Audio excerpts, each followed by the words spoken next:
একদিন আপনার মা আর আপনাকে ফোন করবে না। আজ হয়তো তার কথা শুনে বিরক্ত হন, ফোন না ধরতে ইচ্ছে করে, কিন্তু একদিন আপনি নিজেই অপেক্ষায় থাকবেন। মা যদি আর একবার ফোন করতো। একদিন কেউ আর বলবে না, তোর মুখটা কেন শুকনো লাগছে, কিছু খেয়েছিস তো?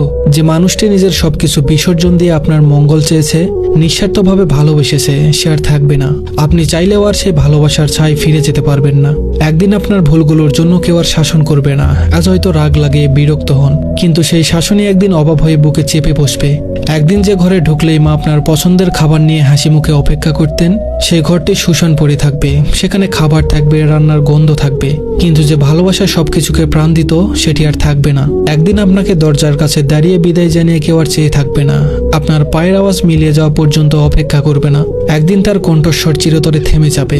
একদিন আপনি তাকে ডাকার জন্য চিৎকার করবেন, কিন্তু কোনো জবাব পাবেন না। তার হাতে মাথায় হাত বুলিয়ে দেওয়ার আর কেউ থাকবে না। রাত জেগে আপনার জন্য চিন্তা করার মানুষটি আর থাকবে না, যতই ব্যস্ত থাকুন না কেন।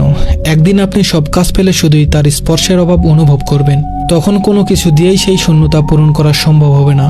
সময় খুব নিষ্ঠুর, এটি থেমে থাকে না, কাউকে ফেরত পাওয়ার সুযোগ দেয় না। একদিন শুধু স্মৃতির মধ্যে তাকে খুঁজতে হবে, তার পুরনো গলার স্বর রেকর্ডে শোনার চেষ্টা করতে হবে, পুরনো ছবিগুলো হাতে নিয়ে বোবা কান্না করতে হবে, কিন্তু কিছুই আর ফিরবে না, কেউ আর ফিরে আসবে না।